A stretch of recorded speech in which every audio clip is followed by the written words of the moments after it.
home in New York, which is lucky because I live there. I have, you know, for me it's also interesting to come to this area because my grandmother was actually from Galicia. My grandmother and grandfather on my mother's side. I mean, they left when they were kids. You know, they were Jewish immigrants to the United States a long time ago, but this is where they were from. So, you know, I mean, I haven't been here that much, but it's interesting to come here. There's a lot of places I like going to, but home is a different question, you know. Home is a tricky thing. Home doesn't necessarily mean nice, by the way. It just means familiar.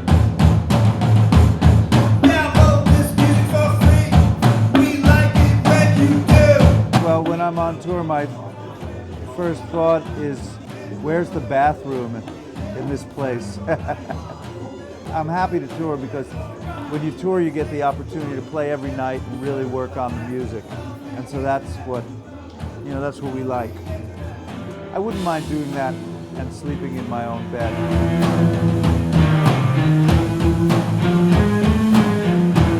The music roots of what I'm doing are very much in New York. It's kind of a post-punk band. So we came out of CBGBs. CBGBs came out of a number of things, but it came out of rock and roll. And the roots of rock and roll are in Black American music all over the South, you know, mostly. I have a lot of affinity for blues, Chicago. I don't really refer to myself necessarily as a jazz musician, but having said that, there are certain jazz musicians that I feel very close to.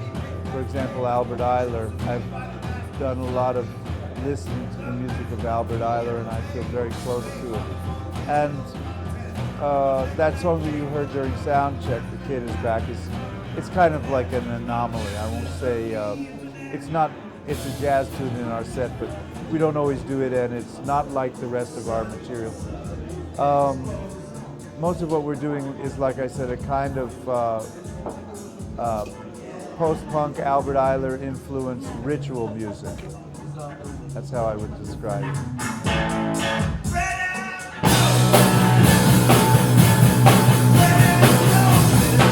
When I was a teenager, I liked Jimi Hendrix is great. I listened to B.B. King a lot. You know, to all the other bands that teenagers were listening to when I was growing up. You know, so I would listen to Eric Clapton. But then I realized very quickly that you could get all the Eric Clapton stuff by listening to B.B. King. And, you know, later I listened to Derek Bailey and people like that, but Fred Frith. But, no, to be honest with you, I didn't listen so much to guitarists. I listened more to sax players. Well, like I said, Albert Ayler I listened to a lot for a while, and Eric Dolphy and Charlie Parker, Coltrane. But it's funny, Coltrane was too frightening until a little later. I felt I could only approach John Coltrane's music after listening to Albert Ayler, and I could only really approach Charlie Parker's music after listening to Eric Dolphy, you know. I don't know why. I had to go kind of backwards in time. Hubert Sumlin, big influence, Howlin' Wolf's guitars. Django Reinhardt, yeah, really big influence. And Arsenio Rodriguez, the trace player with most of the Cubanos Motivos stuff was recordings of Arsenio Rodriguez compositions. I mean, if you listen to the stuff I did with Tom Waits, it's kind of a combination of Django Reinhardt and Arsenio Rodriguez stuff.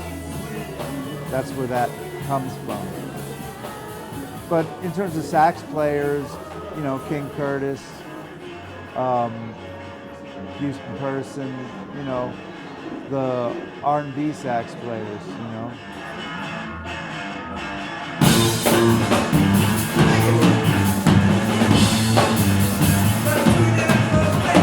I do a distinction between what I do as a side musician and what I do that's my own stuff. And as a side musician, I do whatever I can do, you know. How you can write new music when basically nothing is new. I don't have the ambition to create something new. Not really. I mean, I think that writing music is a process, and I think that new things emerge very slowly, in fact, and only in response to need, a certain need. Not only my need, but the need of a lot of people. I don't want to be a vulgar Marxist and say superstructural and base, but it's something like that. I think that new music doesn't, or interesting new music, usable new music, new music people care about doesn't emerge just because someone has decided for purely intellectual reasons that they're going to create something new today. I try to play what I need to play, and write what I need to write, and hope that if I need it, other people need it too. And beyond that, that's it.